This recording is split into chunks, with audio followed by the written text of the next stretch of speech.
लोग उनसे ज्यादा प्यार करते हैं जिन्हें उन्होंने नहीं देखा है, बजाय उनके जिन्हें उन्होंने देखा है। वो सिनेमा जाते हैं, जो भी ये रजनीकांत या टॉम क्रूज या अमिताभ बच्चन, वो बहुत बड़े आदमी हैं और लोग उनसे अपने बगल में बैठे लोगों से ज्यादा प्यार करते हैं, क्योंकि वो सब बढ़ाकर दिखाया है ना।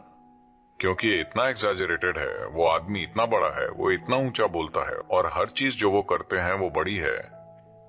आपके बगल में बैठे लोग उतने बड़े नहीं दिखते, वो इतना ऊंचा नहीं बोल सकते, वो इतना बड़ा कुछ नहीं कर सकते।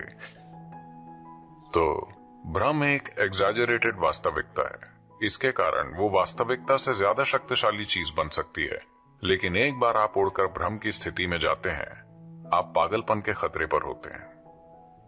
आप अपने मन की मूलभूत स्थिरता को खतरे में डाल रहे हैं। अगर आप बहुत दूर चले जाते हैं तो आप वापस भी नहीं आ सकते। अगर आप यहां बैठकर 2 मिनट के लिए कुछ मजेदार सपना देखकर वापस आ सकते हैं, ये अच्छा है। लेकिन आपने सपना देखना शुरू किया और आपको पता नहीं कि कहां रुकना है, फिर पागलपन है ना। तो एक बहुत स्थिर शरीर और मन कायम करना एक महत्वपूर्ण हिस्सा है अगर हम आध्यात्मिक पहलुओं की खोज करना चाहते हैं। हमें जानना चाहिए कि क्या कल्पना है और क्या नहीं। इसके लिए एक बहुत ज्यादा फोकस, स्थिरता की जरूरत है। अब ये सरल चीज जो आप कर रहे हैं कि जागरूकता में इस तरह जम जाते हैं और आपके पीछे आता हुआ दूसरा काल्पनिक दृश्य बनाते हैं, इसके लिए बहुत ज्यादा मानसिक मेहनत चाहिए। आप समझ रहे हैं मैं क्या कह रहा हूं? सिर्फ ये पक्का करना कि आपकी सांस सामान्य से थोड़ी गहरी हो, बहुत मानसिक मेहनत चाहिए। अगर आप अपने मन को इस तरह इस्तेमाल करते रहे तो मन बहुत स्थिर आधार बन जाता है। ये कोई काल्पनिक स्थिति नहीं है, ये अपने आप में एक ठोस आधार है।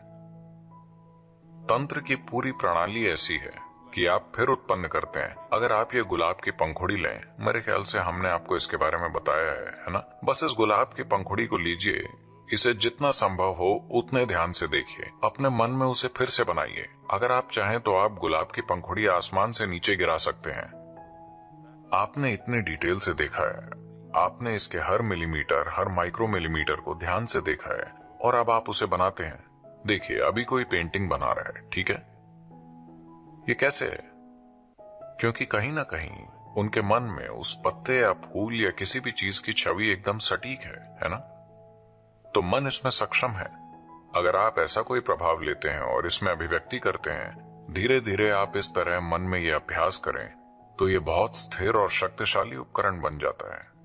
अब आप योग करते हैं, आप कहीं उड़कर नहीं जाते, आप सिर्फ उसे स्थिर करते हैं, स्थिर करते हैं, स्थिर करते हैं। अगर ये बहुत स्थिर हो तो आप इसमें कुछ भी उतार सकते हैं। अगर ये उतना स्थिर नहीं है, फिर अगर कोई बड़ी चीज आपके पास आती है तो लोग टूट जाते हैं या पीछे हट जाते हैं। बहुत से लोग पीछे हट जाते हैं। जब भी बड़े अनुभव होते हैं, बहुत से लोग, अगर उनके साथ कुछ बड़ा होता है तो वो उससे डर जाते हैं, वो उससे बचने लगते हैं, वो पीछे हट जाएंगे। लेकिन अगर उनके पास बहुत स्थिर दिमाग होगा तो जब भी कुछ बड़ा होगा वो आगे बढ़ेंगे। ऐसा लोगों के साथ सिर्फ आध्यात्मिक प्रक्रिया और रहस्यपूर्ण आयामों में ही नहीं हो रहा, साधारण भौतिक जीवन में भी होता है। ज्यादातर मैं ये गौर करता हूं कि अगर जीवन काम करता है तो ज्यादातर लोग बहुत ही मूर्ख बन जाते हैं।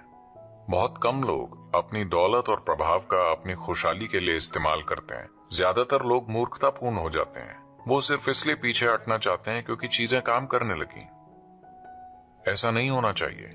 अगर चीजें काम करती हैं तो आपको आगे बढ़ना चाहिए, है ना। लेकिन होगा ऐसा, अगर हमारा सिस्टम तैयार नहीं है और चीजें आगे बढ़ती हैं, तो भौतिक रूप से या मनोवैज्ञानिक रूप से या आध्यात्मिक रूप से, जिस भी रूप से, अगर हम तैयार नहीं हैं और कोई चीज आगे बढ़ती है तो हम पीछे हट जाते हैं। यह स्वाभाविक रूप से होता है। यहां तक कि आध्यात्मिक अनुभव भी लोगों को पीछे की ओर ले जाते हैं, सिर्फ इसलिए क्योंकि जरूरी तैयारी और साधना नहीं है। इसलिए यह हमेशा नियंत्रित होता है। जब भी हम कोई भव्य आध्यात्मिक अनुभव उत्पन्न करते हैं, चाहे भाव स्पंदन या संयमा में, तो वो बहुत नियंत्रित होता है। नियंत्रित मतलब वो एक जेल से ज्यादा नियंत्रित होता है। हाँ, उसे ऐसा ही होना चाहिए। अगर आप उसे छोड़ देंगे तो लोग तमाम चीजों पर उड़ने लगेंगे, लेकिन वो उनके लिए अच्छा नहीं होगा, वो उन्हें पीछे की तरफ ले जाएगा। देखिए, ये एक सरल चीज है। आपके शरीर, भौतिक शरीर और आपके मन के बीच एक सूक्ष्मता है कि आपके मन में जो होता है उसे उस तरह से नहीं समझा जा सकता जिस तरह हम शारीरिक गतिविधियों को समझते हैं, है ना। आपकी भावनाओं में जो होता है उसे आपकी मन की गतिविधियों की तरह तार्किक रूप से नहीं समझा जा सकता, है ना। जैसे जैसे चीजें सूक्ष्म होती जाती हैं, वो तार्किक प्रक्रिया के लिए कम से कम उपलब्ध होती हैं। अगर हम इस तर्क को नहीं समझते, अगर आप हर चीज को उस तरह संभालने की कोशिश करते हैं जैसे आप भौतिक चीजों को संभालते हैं, तो इंसान मर जाएंगे। अगर आप इंसानों को भौतिक चीजों की तरह संभालने की कोशिश करते हैं, तो आप देखेंगे कि कोई भी आपके साथ नहीं होगा, है ना। क्या आप इंसानों को संभालने के लिए भौतिक नियमों में ढील नहीं देते? कोई दूर है, आप कहते हैं ठीक है, 1 2 3 4 लोग, लेकिन अगर वो आपके घर में हैं, आपके परिवार की तरह, तो क्या आप उनसे बातचीत के लिए भौतिक नियमों को रिलैक्स नहीं करेंगे? अगर आप नहीं करते तो आप इस धरती पर किसी इंसान को नहीं जान पाएंगे। तो इस ढील को आगे बढ़ाना होगा।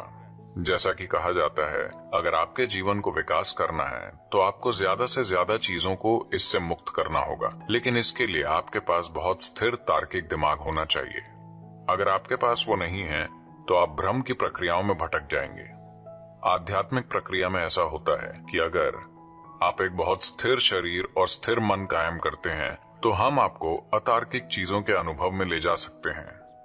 अगर आप इसे कायम नहीं करते, अगर हम आपको एक अतार्किक अनुभव में ले जाते हैं, उसके बाद आपकी कल्पना इस तरह भागेगी कि आप भ्रम में पड़ जाएंगे और सोचेंगे कि यही असली है। भ्रम असली से कहीं ज्यादा शक्तिशाली है। असल में वो है क्योंकि वो एग्जैजरेटेड है। आनंदमय भीतरी स्थिति बनाने का फार्मूला। अगर आपको लगता है कि आपका काम महत्वपूर्ण है, तो सबसे पहले अपने आप को तैयार करना होगा, ताकि बाहर चाहे कोई भी परिस्थिति हो, अंदर से आप स्थिर रहे। जब आप कोई बड़ा व्यवसाय चला रहे हो, तो ये व्यवसाय सिर्फ आपके बारे में नहीं होता। अक्सर ऐसे व्यवसाय से हजारों लोग जुड़े होते हैं। तो आप परिस्थितियों को जिस तरीके से संभालते हैं, उसका असर सिर्फ आपकी ही नहीं, हजारों की जिंदगियों पर पड़ता है। इसमें कोई शक नहीं कि जितना आपका व्यवसाय बढ़ेगा, उतनी ही चुनौतियां भी बढ़ेगी। अगर आपको घुड़सवार बनकर घोड़े का नियंत्रण करना हो, या किसी परिस्थिति का, चाहे वो कितनी ही चुनौतीपूर्ण क्यों न हो, सबसे पहले अपने आप को तैयार करना होगा। अपने अंदर एक स्थिर और आनंदमय वातावरण बनाने का तरीका मैं आपको सिखा सकता हूँ। इससे जीवन में हर प्रकार के उतार चढ़ाव का सामना करने की आपकी क्षमता बढ़ सकती है। कैसे? योग से। योग आपको ऐसी संभावना देता है कि अगर आप यहाँ सहजता से बैठे, तो आप और आपके शरीर के बीच जरा सा फासला बन जाएगा। आप और आपके विचारों के बीच जरा सा फासला बन जाएगा। आप और आपकी दुनिया के बीच जरा सा फासला बन जाएगा।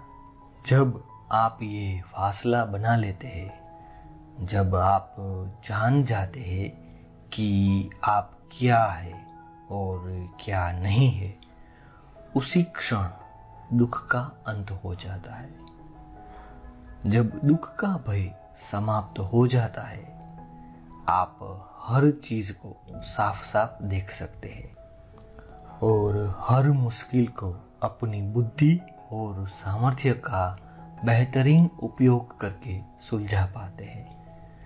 ऐसे में कोई परिस्थिति आपको हरा नहीं सकती।